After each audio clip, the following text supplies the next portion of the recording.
हमारे मिथिला में ये खीर वाली है, ये खीर खाने से पैदा हुए हैं। हाँ, अयोध्या में तो पिता की जरूरत ही नहीं पड़ती, खीर खाओ बच्चे होते हैं। अब लक्ष्मण जी ने सुना, राम राम, ये तो बड़ा मजाक कर रही हैं हमसे, बड़ी हंसी उड़ा रही हैं। तब लक्ष्मण जी ने मोर्चा संभाला और लक्ष्मण जी ने अपने भैया से कहा, भैया सुनो, अब जल्दी चलो मिथिला से। बोले क्यों? बोले मिथिला से जल्दी इसलिए चलो, आज के बाद कोई मिथिला ना आ जाए, और यदि मिथिला आ जाए तो यहाँ कोई प्रॉपर्टी जमीन ना खरीद ले। क्यों? बोले जमीन खरीद लिया और घर बनाने के लिए खुदाई शुरू की, और खुदाई करोगे तो यहाँ बिटिया पैदा हो जाएगी। हमारे यहाँ तो बाप की जरूरत नहीं पड़ती, यहाँ तो माँ बाप किसी की जरूरत नहीं पड़ती, जमीन खोदो बच्चे मिलते हैं। ऐसा श्री लक्ष्मण जी ने कहा। लक्ष्मण जी कह रहे हैं कि यहाँ तो जमीन खोदने से, मिट्टी खोदने, क्योंकि सीता का जन्म ऐसी तो हुआ था। ये सीता माँ कौन है और इनका जन्म कैसा है? गोस्वामी जी लिख रहे हैं कि सीता माता इतनी सुंदर थी, इतनी सुंदर थी, इतनी सुंदर थी कि इनकी उपमा किससे दें? लक्ष्मी से दें ना। लक्ष्मी माता भी इतनी सुंदर नहीं जितनी हमारी सीता अम्बा है। तो चांद से दे दें ना, चांद तो इनके चरण के अंगूठे जितना भी नहीं है। करोड़ों कामदेव लजा जाएं, इतनी सुंदर माता सीता थी। और माता सीता के जन्म की क्या चर्चा है, इसकी चर्चाएं अनंत हैं। अब मैं कुछ चर्चाएं आपके सन्मुख रखता हूं जो हमने संत जनों के मुख से सुनी है। सारी कथाएं आपको हम रख देते हैं। क्या क्या कथा है जरा सुनिएगा। पहली कथा तो ये है कि सीता माँ पृथ्वी से प्रकट भई। हुआ क्या था, जनक जी के कोई संतान नहीं थी।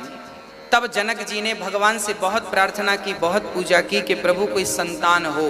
तब इन्हें स्वप्न आता है कि जनक जी तुम सोने का हल बनाओ और अपनी जमीन पर चलाओ, तुम्हें कन्या प्राप्त होगी। सोने का रथ बनाकर चलाया तो पृथ्वी माँ से एक सुंदर सी कन्या प्रकट भई जिनका नाम था सीता। अब यहाँ पर कुछ लोग ये भी कहते हैं, कुछ लोग ये कहते हैं कि सीता रावण की बेटी है। अब सीता का रावण से क्या संबंध है, कैसे बेटी है, ये भी मैं आपको स्पष्ट कर दूं। ऐसा विद्वान लोग कहते हैं। ये बात कहाँ लिखी है मैं जानता नहीं हूं, पर संतों के मुख से सुनी है तो आपको सुना रहा हूं। ये सीता की सच्चाई चर्चा, सच्ची चर्चा तो यही है कि सीता माँ पृथ्वी से प्रकट हुई। पर कुछ लोग ये भी कहते हैं कि रावण की बेटी हैं। अच्छा, रावण की बेटी किस आधार पर कहते हैं वो भी मैं आपको स्पष्ट कर दूं। बात ऐसी है कि एक बार रावण संतों से खून लेकर के, रावण संतों से टैक्स किसका लेता था जानते हो? उनके खून का टैक्स लेता। चलो टैक्स में अपना खून दो। तब संत लोग अपना कुछ कुछ काट काट के रावण को खून दिया करते थे, ब्लड दान किया करते थे, रक्त दान किया करते थे, सारे ब्राह्मणों का, संतों का। अच्छा, रावण संतों को बड़ा सताता था, सारा रक्त लेता था ताकि रक्त के बिना ये मर जाए। हाँ, तो टैक्स में रक्त लेता था। एक घड़े में इसने सारा रक्त भरा संतों का और मंदोदरी को लाकर दे दिया। एक बार रावण के मन में कुछ खिचड़ी चल रही थी। मैं अभी बताऊंगा क्या खिचड़ी थी। खिचड़ी ये थी, रावण जनक से बहुत जलता था, क्योंकि जितनी सुंदर लंका थी ना, उससे कई गुना ज्यादा सुंदर मिथिला थी। मिथिला बोले तो आज वो मिथिला बिहार में, बिहार प्रांत जो नेपाल से लगा हुआ है वो मिथिला नगरी है। तो ये जो नगरी थी ना बड़ी सुंदर थी, बहुत सुंदर थी। तो रावण जलता था जनक जी से कि इनके पास इतना वैभव है, इतनी संपदा है। तो रावण ने एक दिन सोचा कि संतों का रक्त इनकी जमीन पर गाड़ दूंगा तो जहां संतों का रक्त होता है ना वहां बारिश नहीं होती, बारिश नहीं होगी, इनको सूखा पड़ जाएगा, संत प्रजा श्राप देकर नष्ट कर डालेगी। तब संतों का रक्त इकट्ठा किया रावण ने, और इकट्ठा करके और वो मंदोदरी को देता है कि जरा तुम संभालना, हम आएंगे ले जाएंगे। अब रावण अपने काम से चला गया। एक दिन क्या हुआ कि वो रक्त, रात्रि को प्यास लगती है मंदोदरी को प्यास लगी तो रक्त को पानी का घड़ा समझ करके वो रक्त पी लिया। मंदोदरी ने संतों का रक्त पी लिया और जब पिया तो कुछ दिनों के बाद वो गर्भवती हो गई। एक दिन रावण से मंदोदरी ने कहा, अच्छा मंदोदरी गर्भवती होगी क्योंकि वो संतों का रक्त था। जब मंदोदरी गर्भवती हुई तो रावण से कहा मंदोदरी ने कि हमने सुना है कि आप गर्जना करते हैं तो गर्भवती नारियों के गर्भ गिर जाते हैं। रावण बोला गिर तो जाते हैं, तो एक बार हम आपकी वो गर्जना सुनना चाहते हैं। मंदोदरी ने कहा सुनाइए। अब रावण पहाड़ पर चढ़ा और गर्जना की। जब गर्जना की तो मंदोदरी जो गर्भवती थी गर्भ गिर गया। गर्भ गिरा तो उस गर्भ को उठाकर मंदोदरी ने उसी घड़े पर डाल दिया और रावण आया तो बोला मैंने घड़ा दिया था, कहाँ है? बोले ये है। वो घड़ा ले जाकर रावण ने जनक की नगरी में गाड़ दिया। इसलिए गाड़ा कि यहाँ पर बारिश नहीं होगी, संतों का श्राप लग जाएगा, संतों का रक्त है इसमें। पर उल्टा हुआ, उस मंदोदरी के गर्भ से जो गर्भ गिरा अब वो घड़े में था और पृथ्वी माँ ने उसका लालन पालन शुरू किया। और समय जब हुआ तो जनक को स्वप्न आया और जनक ने सोने के हल से जब खोदा तो वहां पर एक कन्या उत्पन्न हुई, वह सीता थी। चूंकि वो मंदोदरी के गर्भ से निकली थी इसलिए कहा जा सकता है कि ये रावण की बेटी है। इसके कोई सबूत नहीं है कहीं, ये बात केवल मनमुखी सुनी है हमने संतों के मुंह से, वो आपको सुनाई है। हाँ, अब रावण तो रावण ब्राह्मण था, सब कुछ जानता था। रावण जान गया कि ये मेरी बेटी है। अब आगे मैं आपको सुनाता हूं। इस हिसाब से रावण सीता का पिता हुआ। अच्छा, यहां पर आप देखेंगे जब सीता स्वयंवर होता है ना तो रावण भी आया था। यहां गोस्वामी जी स्पष्ट लिख रहे हैं कि रावण ने धनुष को टच भी नहीं किया, अर्थात रावण सीता से विवाह करने नहीं आया था। यहां गोस्वामी जी लिख रहे हैं चौपाई में कि रावण चाप को अर्थात धनुष को छुआ भी नहीं। ऐसी चौपाई अभी मैं गाऊंगा थोड़ी देर बाद। रावण ने धनुष को, आया तो था सीता स्वयंवर में रावण, पर रावण अपनी बिटिया को देखने आया था, ऐसा संत जन कहते हैं। और जब राम ने धनुष तोड़ दिया तब रावण ने राम से कहा था कि प्रभु समय लगे तो हमारी बिटिया को लेके लंका आइएगा, आपका सम्मान स्वागत करेंगे। राम जी ने कहा देखो हम तो आएंगे नहीं। तो रावण बोला फिर मत आओ, हम अपने तरीके से ले आएंगे। तो इसलिए फिर रावण ने सीता माता को चुराया। इसलिए चुराया कि वो अपना कल्याण करना चाहता था। आगे मैं चरित्र सुनाऊंगा प्रसंगवश, अभी तो केवल सीता माँ के जन्म की चर्चा हमने आपको सुनाई है। अब सीता माँ जनक की पुत्री है और बड़े प्रेम से भ्रमण करके जब मेरे राम वापस आए, शाम हुई, भोजन प्रसादी ब्यारू किया और प्रेम पूर्वक राम जी रात्रि को सोने के पहले गुरु जी के फिर से चरण दबाने लगे। मुनिवर शयन कीन तब जाई, लगे चरण चापन दो भाई। जब गुरु विश्वामित्र जी आराम करने लगे, जब गुरु के पास आप हो तो बिल्कुल निश्चित है कि उनके चरण सेवा जरूर करें। गुरु के चरण राम लक्ष्मण दबा रहे हैं और जब गुरु जी ने कहा कि ठीक है अब राम लक्ष्मण जाओ, आप आराम कर लो। जब गुरु के पास से राम लक्ष्मण चले तो राम विश्राम करने लग गए, तो राम के चरण श्री लक्ष्मण जी दबाने लग गए। कितना प्रेम था राम का लक्ष्मण से और लक्ष्मण का श्री राम से कि राम जी आराम कर रहे हैं तो छोटा भाई पांव दबा रहा है। अब सोचिए कि बड़ा भाई छोटे भाई से प्रेम करे और छोटा भाई बड़े भाई से प्रेम करे तो वो घर घर नहीं, वो घर स्वर्ग हो जाता है। जहाँ सुमति तहाँ संपत्ति नाना, जहाँ कुमति तहाँ विपत्ति निदाना। इसलिए जहाँ प्रेम अधिक होता है वहाँ संसार का सारा सुख व्याप्त होता है। अब राम जी लेट गए और लक्ष्मण जी चरण दबा रहे हैं। चापत चरण लखन और लाए, सभय प्रेम परम सचुपाए। अब राम जी ने कहा कि देखो लक्ष्मण लक्ष्मण जाओ, रात्रि बहुत हो गई है, जाकर सो जाओ। तो राम जी सोए, गुरु जी सोए, पर लक्ष्मण नहीं सोए। क्या लिख रहे हैं गोस्वामी जी? उठे लखनु निसी विगत सुनी, अरुण निषाद धुनि कान, गुरु ते पहले जगतपति, जागे राम सुजान। शिष्यों का धर्म है कि वो गुरु से पहले, आज राम जी गुरु के बाद सोए थे, और यहां लिखा है गुरु ते पहले जागे, गुरु ते पहले जगतपति जागे, अर्थात गुरु के पहले राम जाग गए। इसलिए जाग गए कि हम नहा धो के तैयार होंगे तब तो गुरु की आज्ञा का पालन कर सकेंगे। अब गुरु जी जाग गए और चेला सो रहा है। ये घोर कलयुग है। तब तो लक्ष्मण जी, अच्छा राम जी के लिए जागने लिखा है और श्री लक्ष्मण जी तो सोए ही नहीं थे। तो लक्ष्मण जी उठे, लखन बैठे थे लक्ष्मण जी तो उठ गए। और यहां पर गुरु ते पहले जागे, अर्थात राम सो रहे थे तो जाग गए, पर लक्ष्मण जी सो रहे थे ऐसा नहीं लिखा। उठे मतलब बैठे थे, रात्रि में पहरा दे रहे थे, बैठ गए थे, उठ गए। चलो सवेरा हो गया, 4 बज गए, उठे, जल्दी से नहाया धोया और राम जी के सामने खड़े हो गए। जब राम जी के पास लक्ष्मण जी आ गए तब लक्ष्मण जी जागे, और जब लक्ष्मण और राम जाग गए उसके बाद श्री गुरु विश्वामित्र जी जागे। ऐसी गुरु भक्ति, ऐसी भाई की भक्ति रामचरित के सिवा दुनिया में कहीं और प्राप्त नहीं हो सकती। ये रामचरित्र है भक्तों। ऐसी मर्यादाओं का पालन यहाँ श्री राम जी कर रहे हैं और श्री लक्ष्मण जी कर रहे हैं। कैसे गुरु सेवा होती है, कैसे भाई सेवा होती है।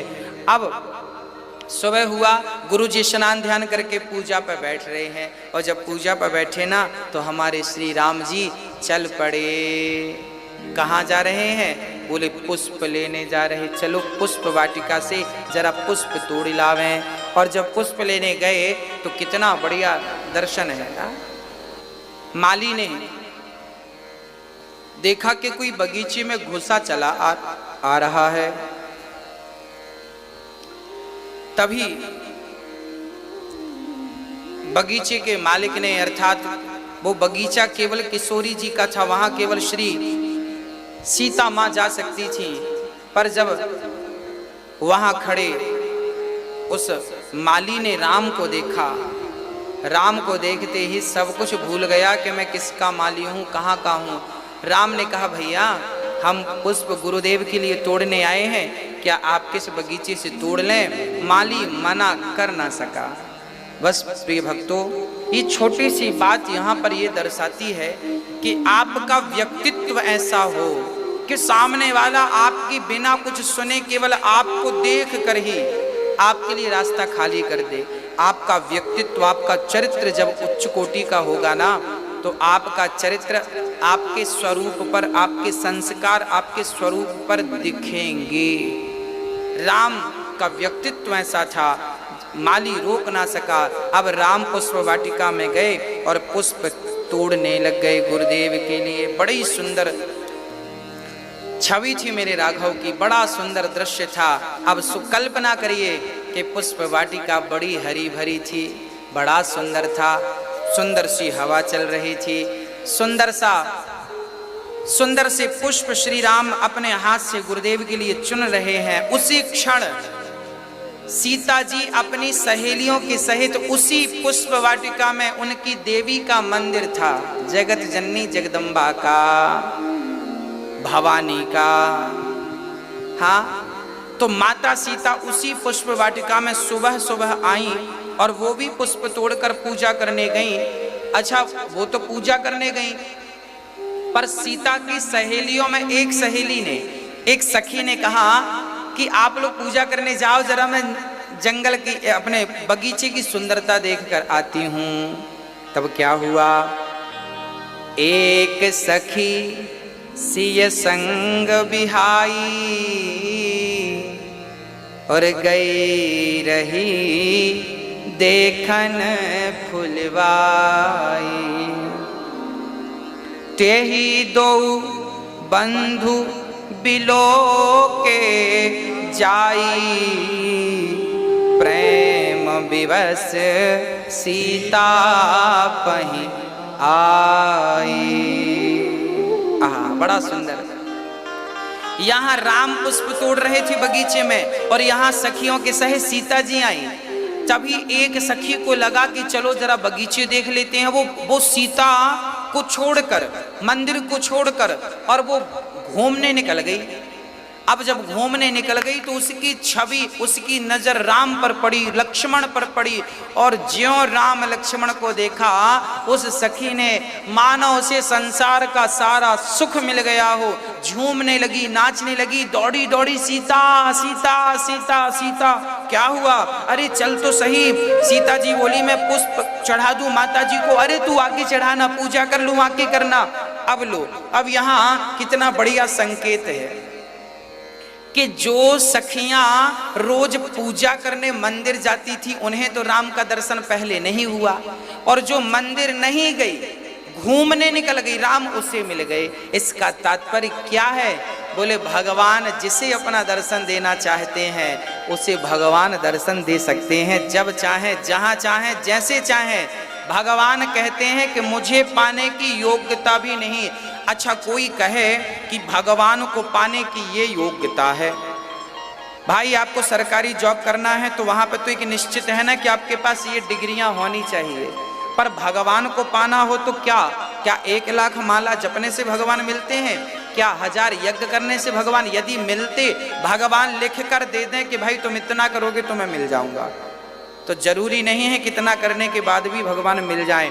भगवान किसी के यज्ञ जप तप से नहीं, भगवान से प्रेम करते रहो। कभी न कभी कृपा करके अनायास ही भगवान न जाने किस पर कब कृपा कर दें और कब किसके जन्म जन्म के पाप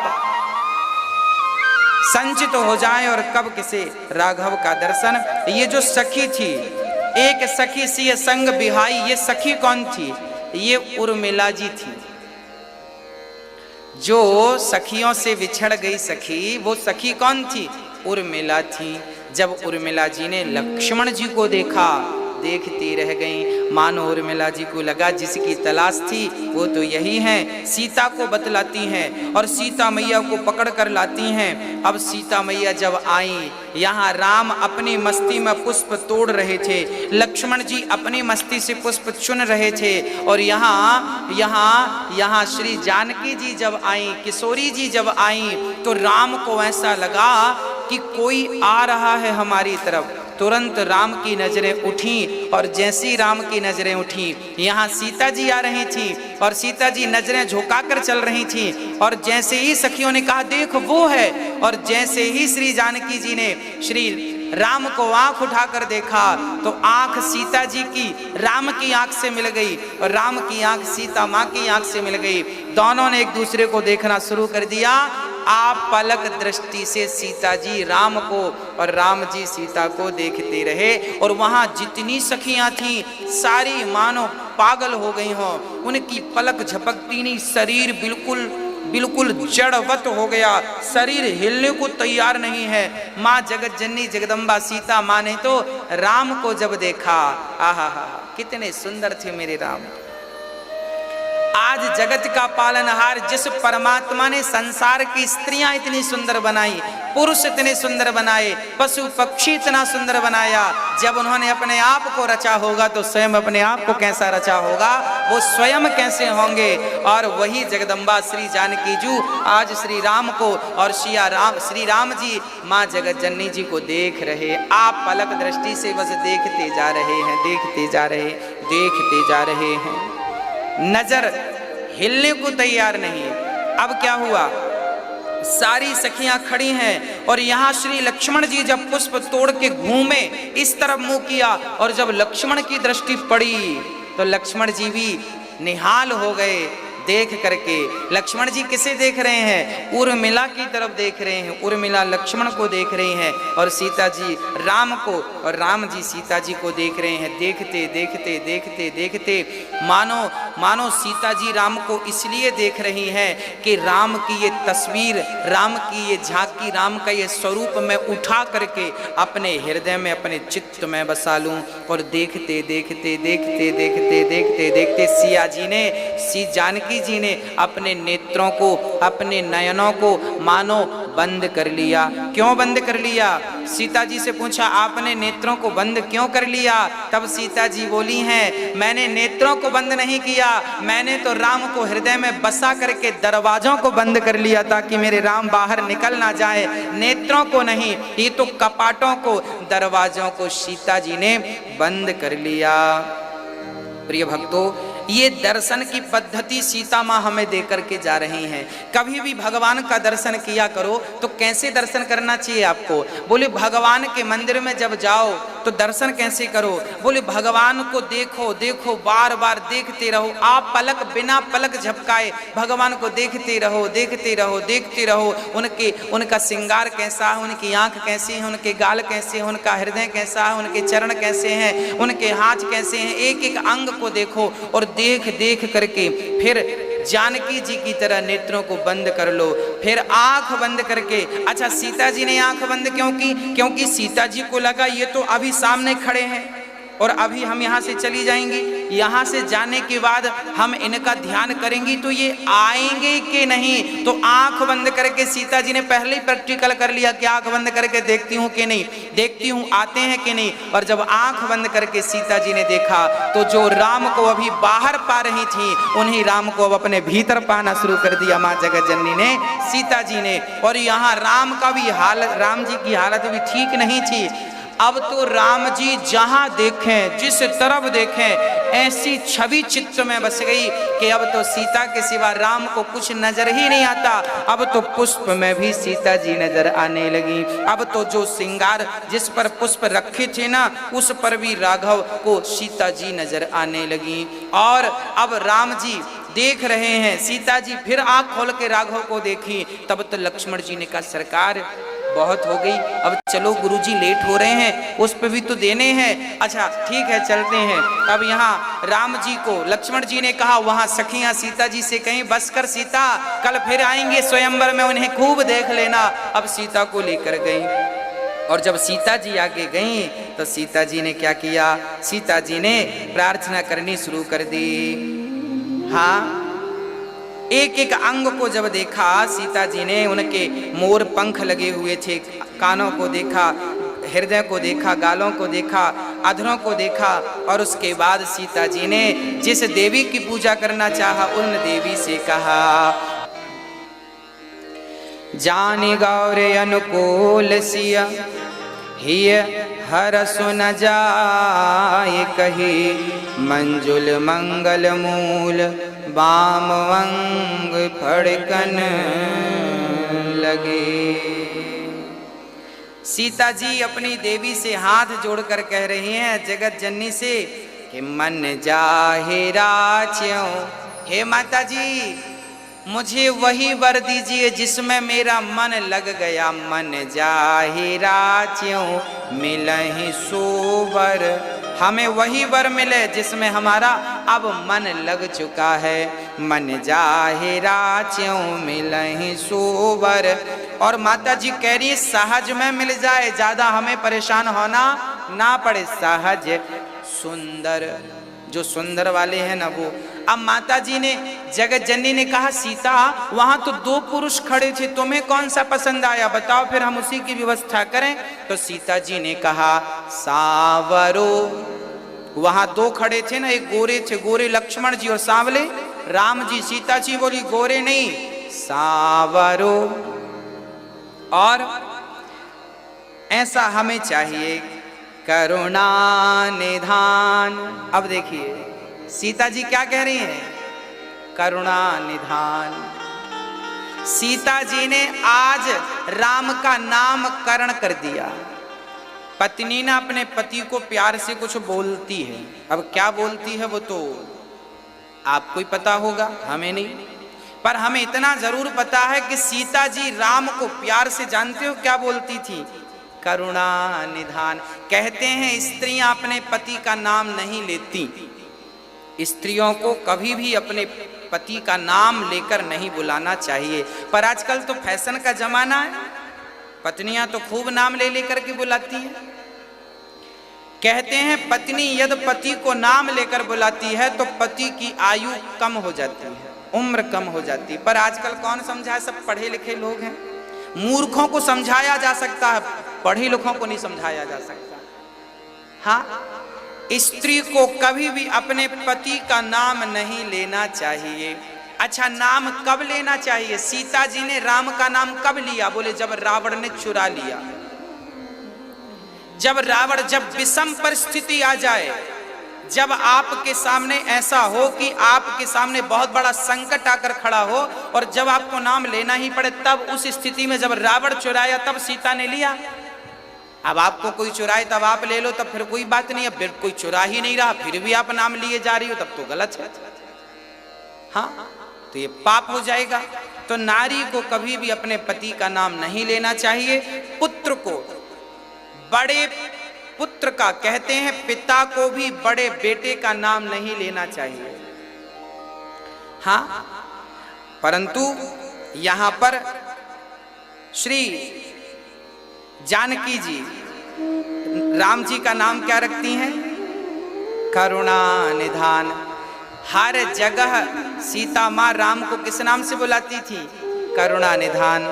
राम का नाम नहीं, करुणा निधान आइए, करुणा निधान खाइए, करुणा निधान बैठिए, करुणा निधान कहती थी। यही भांति, अब इस भांति जब श्री जानकी जी ने प्रार्थना की तब क्या हुआ? जगत जननी जगदम्बा को माला पहनाया सीता माँ ने और हाथ जोड़ के कहा कि यही पति मिले। तब वो माला गिरा और सीता जी को हाथ में प्राप्त हो गया।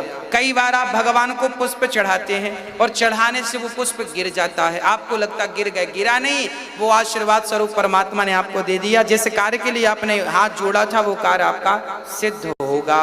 अब यहाँ पुष्प लौटाए हैं, सीता जी अब चली हैं और अपनी माँ से जाकर के कहा। आहा, सारी सखियां माँ से कहती हैं कि आज वैदेही को आज कोई मिला है और राम जी का चित्त नहीं लग रहा है। जब गुरु के पास गए, पुष्प इत्यादि दिया, तब मन नहीं लग रहा है राम जी का। राम जी लक्ष्मण जी से कह रहे हैं कि लक्ष्मण, आज तक हम रघुवंशियों का मन कभी इस प्रकार विचलित नहीं हुआ, पराई नारी को देखकर मन विचलित नहीं हुआ। तब लक्ष्मण जी बोले, राघव, हो सकता है वो पराई नारी ना हो सकता है उनका आपसे विवाह हो। अब राम जी बोले, वो तो बाद की बात है, पर हमारा मन पहली बार इतना विचलित हो रहा है, हमारा मन शांत नहीं है। मानो शांत सरोवर में किसी ने एक पत्थर फेंक दिया हो। जब शांत सरोवर में पत्थर फेंका जाता है तो तरंग उठने लग जाती हैं। हाँ, तरंग उठने लग जाती हैं। ऐसी राम के चित्त में भी तरंग उठने लगी। अब गुरुजी ने पूजा पाठ किया, राम लक्ष्मण तैयार भये और कहाँ जा रहे हैं? चलो धनुष यज्ञ देखे आवे। अब वहां पर धनुष यज्ञ की तैयारी है। जनक जी धनुष यज्ञ की तैयारी कर रहे हैं। आज जो धनुष पर डोरी चढ़ाएगा वो सीता का पति बन जाएगा। अब राम जी चल रहे सुंदर हैं। मंच था, वहां श्री राम जी को बिठाया गया और अद्भुत दर्शन था। अब राम को देखकर कुछ लोग जलने लगे। अच्छा, ये आए हैं धनुष तोड़ने। अच्छा, वहां बहुत सारे राजा थे, सब बैठे थे। अच्छा, ये आए हैं धनुष तोड़ने। एक बोला, ये क्या धनुष तोड़ेंगे, इनसे तो ये कि तिनका नहीं टूटने वाला। दूसरे ने कहा, देखो साहब, हम ही तोड़ पाएंगे और कोई नहीं तोड़ सकेगा। सारे लोग अपनी अपनी बात करने लगे। तभी राम का दर्शन पता है लोगों ने कैसे किया? जो भगवान से दुश्मनी करता था, भगवान तो उसको सिंह की तरह नजर आए। अभी फाड़ दूंगा तेरी छाती। जो भगवान से स्नेह करते थे, प्यार करते थे, वो लोगों को भगवान कैसे दिखे? मानो भगवान का दर्शन उन्हें मिल गया हो। तो जाकी रही भावना जैसी, प्रभु मूरत देखी तिन तैसी। जिनकी जैसी भावना थी, आज भगवान ने अपना दर्शन उनको वैसे ही दिया। अद्भुत दर्शन। जो जिस भाव से राम को देख रहा था, राम ने उसी भाव में उनको दर्शन दिया। जो दुश्मनी के रूप में देख रहा था, भगवान दुश्मन बन के दिखे। दोस्त के रूप में देख रहा था, दोस्त बन के। जो पिता के रूप में पिता बनकर, और जो भक्त था उसे भगवान की दृष्टि से भगवान ने दर्शन दिया। जैसे गाय जैसे गाय अपने बच्चे को तो चाटती है, बछड़े को, पर कोई उसके बछड़े को हाथ लगाए तो उसके लिए रौद्र रूप धारण कर लेती है। जैसे बिल्ली अपने बच्चे को मुंह पे लेके भागती है, चोट नहीं आता, पर वही बिल्ली जब चूहे को पकड़ती है तो फाड़ डालती है। मतलब अपने के लिए व्यवहार अलग था और दूसरे के लिए व्यवहार अलग था। उसी प्रकार भगवान का दुष्टों के लिए व्यवहार अलग था और भक्त के लिए भगवान का स्वरूप स्वभाव अलग था। जाकी रही भावना जैसी प्रभु मूरत देखी तिन तै। यदि आप भावना बनाएं कि मेरी माँ भगवान है तो भगवान है, आप भावना बनाएं कि मेरा पिता भगवान है तो भगवान है। यदि भावना अच्छी है तो भगवान सब में है, और भावना नहीं है, कहते हैं ना भाव का भूखा हूं मैं और भाव ही एक सार है, और भाव से भजले मुझे तो भव से बेड़ा पार है। अद्भुत दर्शन श्री राम जी ने दिया है और राम का पावन दर्शन करके सारे लोग धन्य धन्य हो गए। उसी क्षण रंग भूमि, अब रंग भूमि पर जानते हैं कौन आया? रंग भूमि पर अब जानकी जी आई हैं, और जैसे ही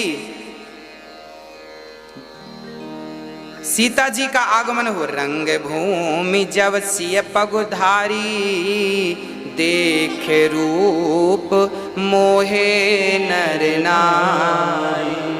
चारों तरफ राजा महाराजा बैठे थे, बीच में धनुष रखा था, ऊपर सिंहासन पर जनक जी बैठे थे, और सीता जी आई सखियों के सहित, शंख बजते हुए, नगाड़ा ढोल बजते हुए सीता जी आई। वहां गोस्वामी जी लिख रहे हैं, रंग भूमि जब सिय पगधारी तो रूप देख मोहे नर नारी। सीता जी इतनी सुंदर थी कि नारियां और नर, बच्चे और बूढ़े सब सीता को देखकर मोहित हो गए। यहाँ एक संदेह लोग करते हैं, गोस्वामी जी चौपाई लिख रहे हैं कि नारी ना मोह नारी के रूपा, नारी कभी नारी के रूप को देखकर मोहित नहीं होती।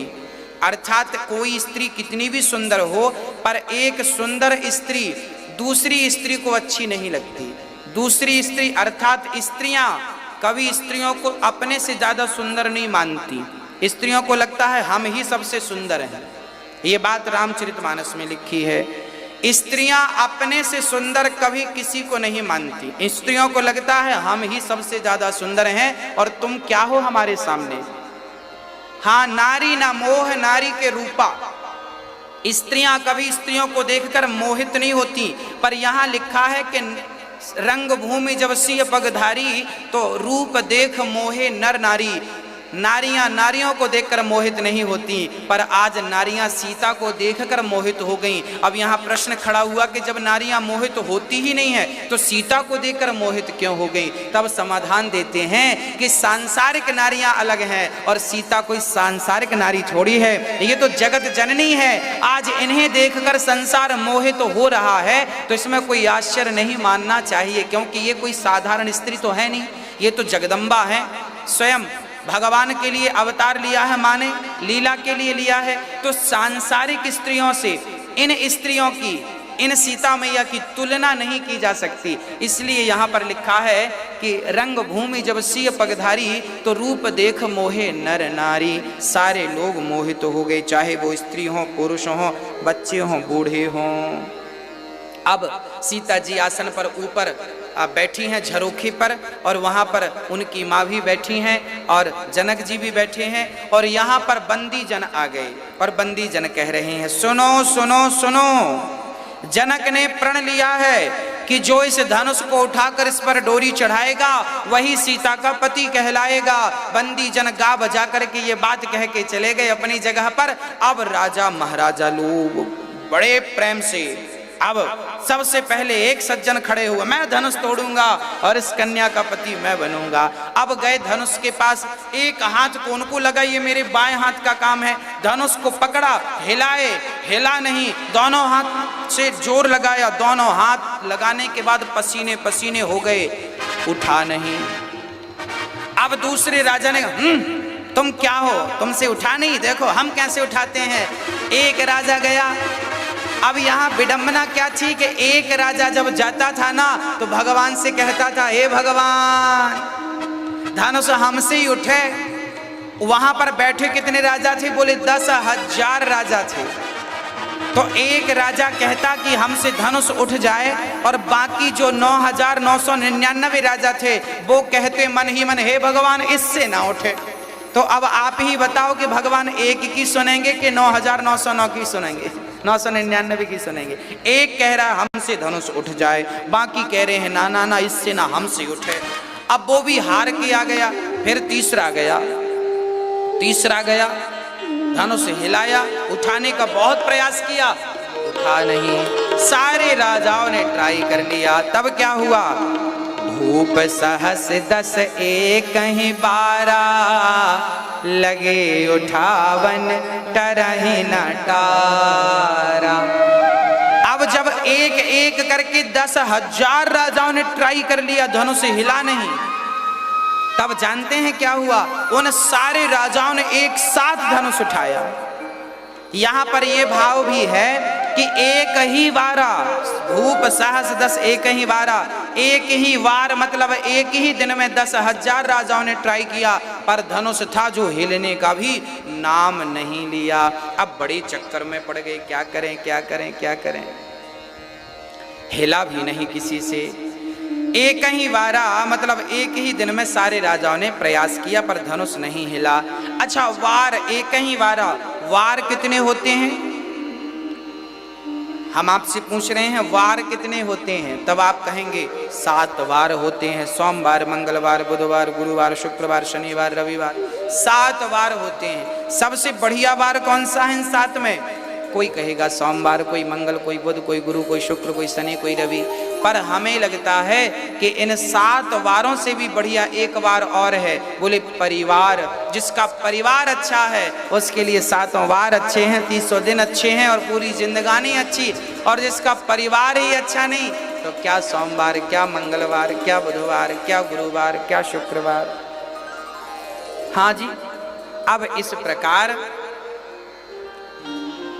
श्री सारे राजाओं ने जब धनुष उठाया, हिला नहीं, तब जनक जी बड़े दुखी हो गए। राम राम राम राम राम। कोई क्षत्रिय बचा ही नहीं। अब जनक जी के वचन थे, कोई क्षत्रिय नहीं बचा, किसी के भुजाओं पर ताकत नहीं रही, और मेरी बेटी तो अब कुंवारी रह जाएगी। पर मैं आप सभी से विवाह नहीं करूंगा क्योंकि आप में से कोई क्षत्रिय नहीं है। जब ये बात श्री लक्ष्मण जी ने सुनी, आग बबूला हो गए। जनक जी खबरदार, जो आपने दोबारा ऐसे शब्द कहे, जिस सभा में रघुवंश बैठे होते हैं और राम बैठे होते हैं, लोग ऐसी बातें नहीं करते।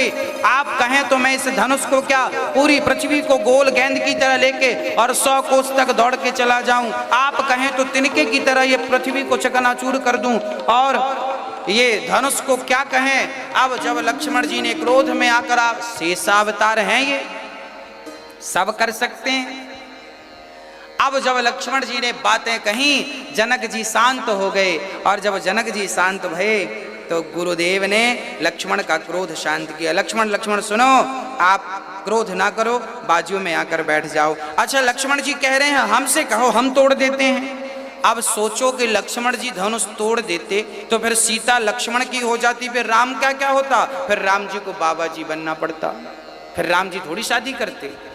तब राम जी को गुरुदेव ने कहा, लक्ष्मण लक्ष्मण बैठो। विश्वामित्र समय शुभ जानी, बोले अति स्नेहमयवान। उठहु राम भंजहु भव चापा, मैटहु तात जनक परितापा। जनक जी ने क्रोध किया, लक्ष्मण जी खड़े हो गए। गुरुदेव विश्वामित्र जी बोले, लक्ष्मण आओ, आप बैठो, आप क्रोध ना करो। समय शुभ जानकर श्री गुरुदेव ने राम को कहा, उठाऊं राम, उठो राम, उठो राम। भाव का जो धनुष है, अहंकार का सूचक है ये धनुष। जाओ और अहंकार, ये 10,000 राजाओं को जो अहंकार था, इनका अहंकार जाकर के तोड़ डालो, ऐसा कहा। और जनक